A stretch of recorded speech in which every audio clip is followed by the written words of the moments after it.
어찌하여야 영생을 얻을 수 있겠습니까? 라고 이분은 갈고 앞에서 물었는데, 예수님은 의외로 이런 말씀을 한단 말입니다. 네게 있는 모든 것을, 조금을 팔아서 주라는 것이 아니고, 네게 있는 모든 것을 팔았어. 다 팔았어. 조금 남겨놓고 아니고 네가 가지고 있는 모든 것을 다 팔았어. 가난한 자들을 나눠주라. 그리하면 하늘에서 보화가 내게 있으리라. 그리고 와서 나를 쫓아라 하시니,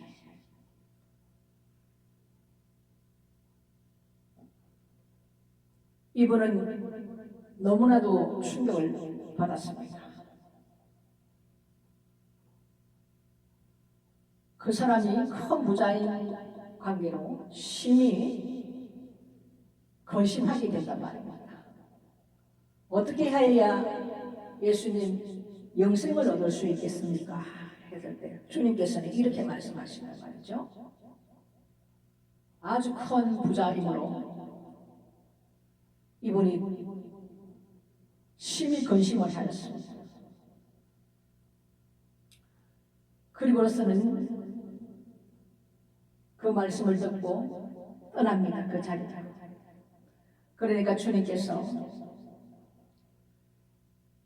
저가 큰 부자이므로 심히 근심을 하고 가는 것을 보고 예수께서 재물이 있는 자는 하나님 나라에 들어가기가 어떻게 어려운지,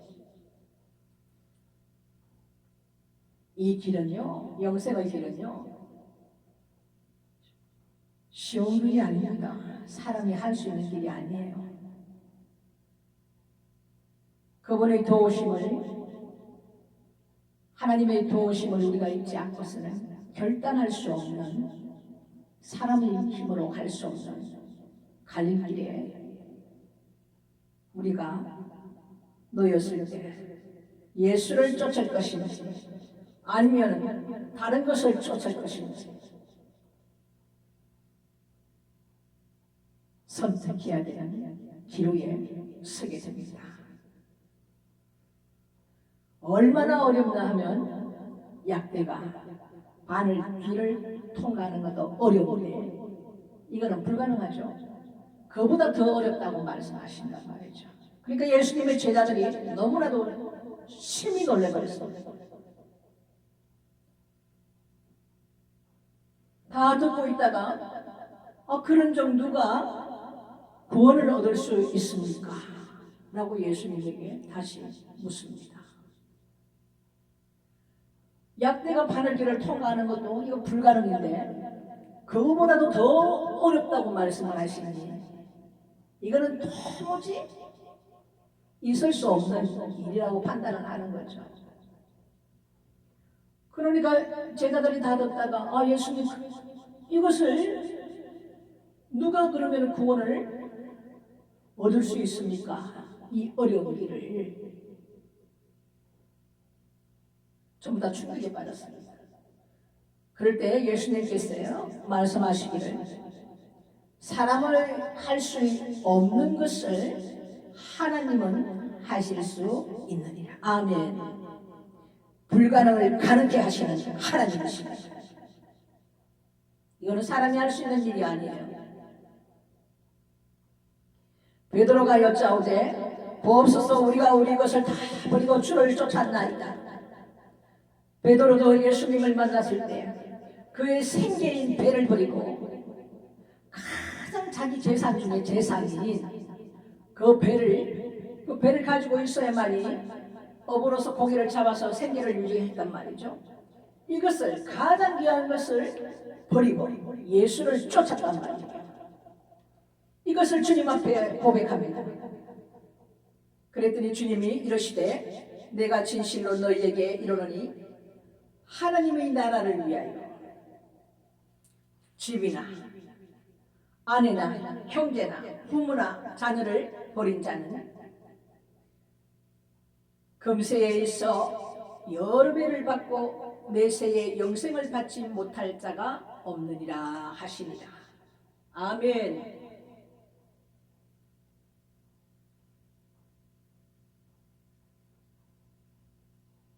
우리가 세상에 살아갈 때는 어떤 목적으로 삽니까? 성공해서 집도 사고 싶고, 결혼을 해서 자식을 낳으면 자식들을 잘 가르쳐서 성공시키고 싶고, 여러 가지 욕심이 있습니다. 권력도 갖고 싶고, 좋은 집, 좋은 차, 해외여행도 많이 다니고 싶고, 좋은 것을 가지고 싶고. 요즘 사람들은 다 자기를 사랑하죠.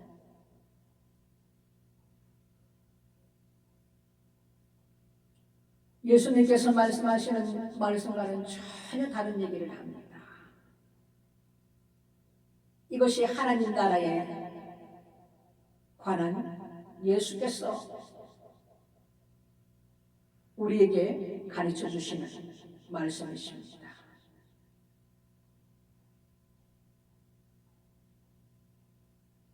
돈을 벌어서 집을 구입하고, 자동차를 구입하고, 결혼을 하고, 자식을 낳아서 자식을 가르치고, 이 세상에서 돈을 많이 벌어서 누리고 살고 싶은 게 인간의 본성입니다. 그런데 이 일은 세상의 것보다는 하나님 나라의 영생의 길은 정반대입니다.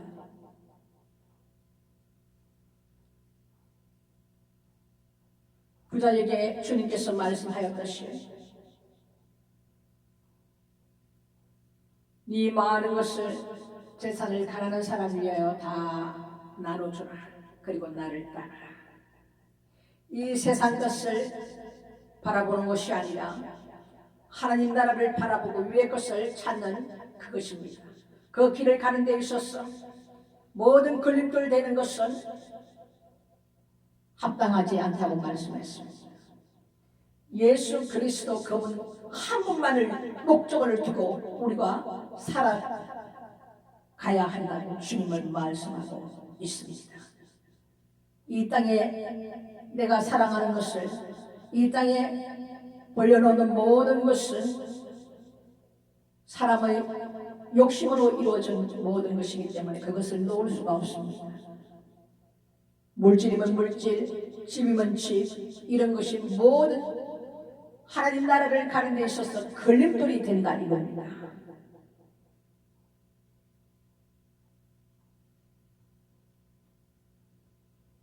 예수님보다 자식을 더 사랑하게 되면 하나님께서는 기뻐하지 아니하십니다. 내 사는 목적이 최우선이 하나님께 있어야 된다 이겁니다. 이것이 세상 사람과 틀린 선택받은 자들입니다. 성함을 받은 자는 많으나 택함을 받은 자는 적으니라. 이 말씀을 여러분 기억하십시오. 택함은 아무나 받는 것이 아닙니다. 온전히 그분을 위하여 살아가는 자만이 택함 받는, 하나님께서 택한 자들은 따로 있습니다. 그 길을 가는 데 있어서 따라 땅을 바라보지 않게 하십니다. 주님만을 바라보고 따라갈 수 있도록 하나님께서 우리를 훈련시키시고 모든 것을 내려놓고 예수 한 분만을 위하여 살 수 있도록 주님께서 우리를 강하게 채찍게 하십니다. 모든 불순한 것을 다 제하십니다. 우리 안에 아직 처리되지 못한 세상적인 것, 욕망, 정욕, 모든 것을 그분께서 다 불순물을 다 제하시고 우리를 새롭게 빚으시며 하나님 나라에 합당한 그릇들로 주께서 만들어 가시는 겁니다. 사람이 할 수 없는 것을 하나님이 하십니다. 이 길은 결코 좁은 길입니다. 쉬운 길이 아닙니다. 내가 세상과 하나님을 양손에 들고 갈 수 없는 길입니다. 이것이 하나님의 택한 자들의 삶입니다. 갈림길에서 여러분들은 어떤 길을 택하실 건가요?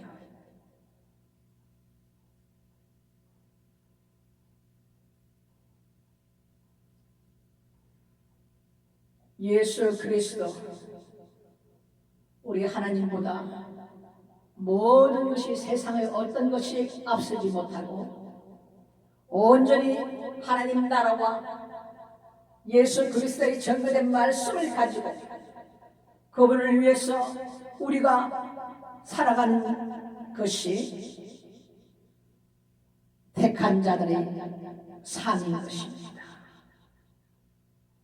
여러분들은 주님께서 이렇게 말씀하시면 순종할 수 있습니까? 쉽지 않습니다.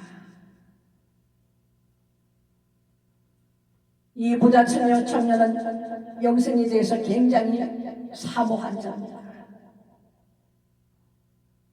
그래서 예수님 앞에 와서 어떻게 해야 영생을 얻을 수 있으리까? 그 방법을 좀 가르쳐 주세요 하고 예수님께서 이 청년의 말을 듣고 방법을 가르쳐 주었습니다. 여러분들은 할 수 있느냐 이겁니다. 순종할 수 있습니까? 이것은 쉬운 것이 아니라 특히 물질 말입니다. 사람은 가진 것이 없을 때는 욕심 부릴 것이 없어요. 근데 뭔가가 좀 보이고 물질이 조금 생기기 시작하면 나도 모르게 내 안에 교만함이 자리 잡습니다.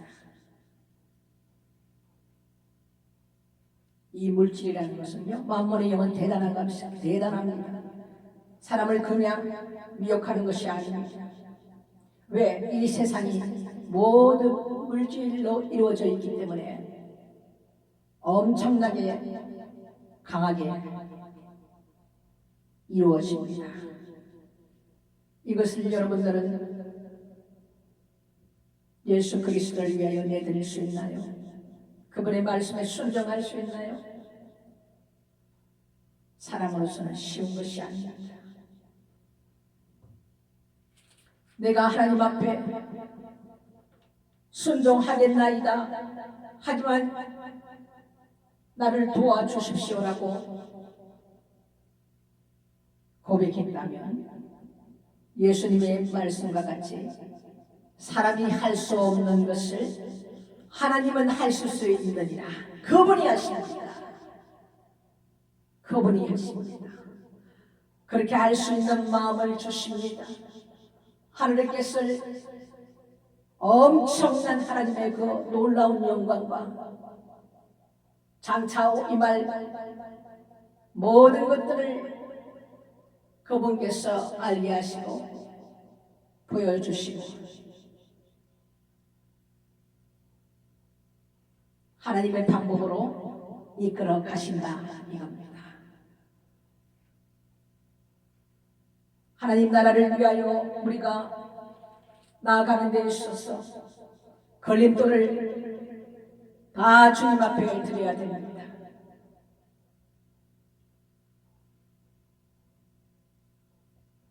예수님보다 더 사랑하는 것은 우상 숭배라고 성경은 말씀하고 있죠. 그분보다 더 앞선 것은 다 우상 숭배입니다. 내가 하나님 나라를 가는 데 있어서 모든 걸림돌입니다. 그것을 하나님 앞에 다 드려야 된다 이겁니다. 그럴 때 온전히 내 안에 예수로 가득 차서 하나님 나라의 그 소망을 붙들고 살아갈 수 있는 힘을 주십니다.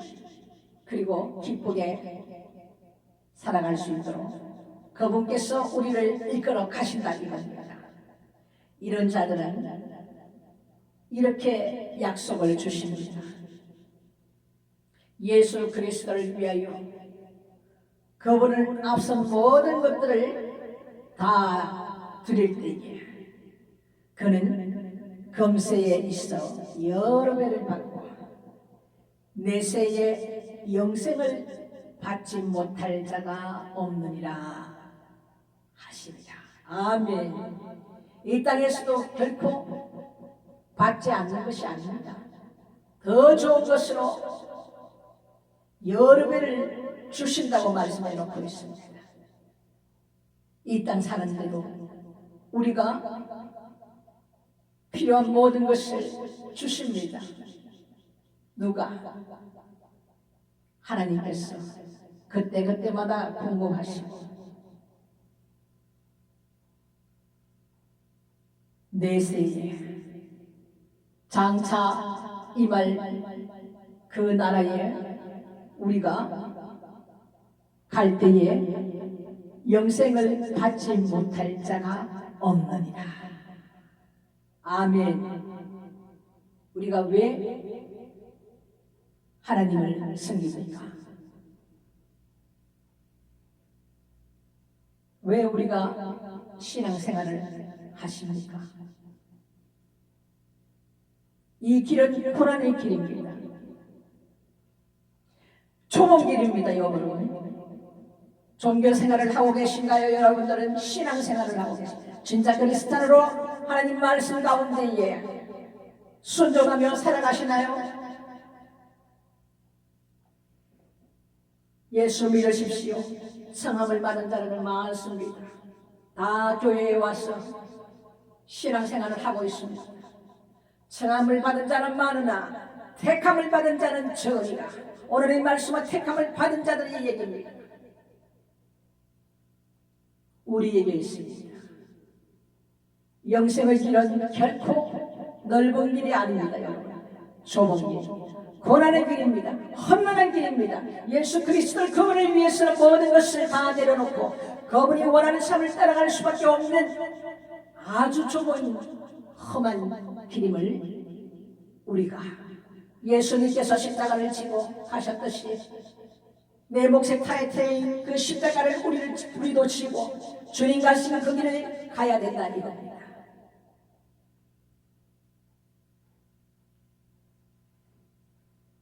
이것을 인도하시는 분은 영으로 오신 성령 하나님께서 우리와 함께 동행하며 그분께서 이끌어 가십니다. 여러분, 어떤 길을 택할 것인지는 각 사람의 몫입니다. 우리는 분명히 정확히 알고 종교생활이 아닌 신앙생활을 해야 된다, 이 말씀을 드리고자 합니다. 넓은 길은 편안한 길이요, 고난이 없는 길이요, 아주 좋은 길이라고 생각합니다. 세상과 함께 하면서 종교 생활을 하는 것이 넓은 길입니다. 하지만 이 좁은 길은 결코 쉽지 않은 길입니다. 온전히 예수 그리스도 안에서 내가 죽고 내 안에 사시는 성령 하나님의 인도하심을 받으며 나는 새하여지고 내 안에 사시는 성령 하나님만이 흥하는 그분께서 우리를 이끌어가는 아주 복된 길로 우리를 인도하시는 그 길을 따라가려면 예수 그리스도의 이름으로 우리는 세상에서 핍박을 받게 되어 있습니다. 왜? 그분 말씀이 진리이시기 때문에. 빛이 가는 곳마다 어둠이 드러납니다. 여러분, 그런 경험 있으신가요? 우리에게 예수 그리스도의 그 빛이 함께하고 있으면 어디를 가든지 지하철을 타고 가든지 어둠이 드러납니다. 이유 없이 나를 째려보기도 합니다. 여러분, 새해에는 우리가 하나님을 어떻게 섬겨야만이 멀지 않아 오실 예수 그리스도를 기쁘게 맞이하며 그분께서 우리에게 약속하신 영생의 길로 죽음에서 부활해서 들어가는 자가 있고 죽은 자들이 먼저 일어나는 그 다음에 죽음을 맛보지 않는 지금의 우리 세대입니다. 이 자들이 그와 그 다음으로 우리가 들림 바 되어서 산채로 영생으로 들어가는 축복된 길로 갈 것인지 깊이 생각해 보시고 새해부터는 우리가 하나님 뜻대로 살아가는 진정으로 영생을 사모하는 여러분들이 되셨어. 하나님께서 준비하신 모든 축복을 받으시기를 저와 여러분에게 예수 이름으로 축원드립니다. 이 땅에서의 시간은 잠시 잠깐입니다. 너무나도 임박해 있습니다. 멀지 않았습니다. 우리가 평강하다 그때에 너희들이 생각지 않을 때에 어느 날 호련히 주님께서 오십니다. 여러분 깨어 있으십시오. 너무나도 임박한 때가 우리 앞에 와 있답니다. 2025년도는 많은 일들이 펼쳐질 텐데요. 이 가정에서 하나님께서 우리를 지극히 나수시며 마지막 열매들을 위하여 주께서 우리에게 기회를 주시는 해입니다. 가진 것이 많으면 우리가 겸손해지지 않습니다. 가난한 삶으로 그분께서 인도하시면서 우리의 마음을 지극히 낮추신다 이겁니다. 가난한 심령으로 낮추신다 이겁니다. 겸손한 마음으로 낮추신다 이겁니다. 그리고 하나님 앞에 기도할 수밖에 없도록 하나님께서 우리를 괴롭게 하시는 하나님의 성실하심이라고 말씀하는 시편 말씀을 여러분 깨달으시기를 주님의 이름으로 축복합니다. 하나님께서 베풀어 주시는 마지막 은혜임을 여러분 숙지하시고 2025년도에는 주님을 깊이 만나는 축복이 있으시기를 간절히 부탁드립니다. 오늘 이 귀한 말씀을 깊이 깨달아서 과연 하나님 앞에 택함을 입은 자가 될 것인지 청함을 받은 자가 될 것인지 어떤 삶을 살아갈 것인지 각자 우리의 삶 속에서 적용해 나가시기를 바랍니다. 오늘 이 말씀은 여기서 가름하겠습니다.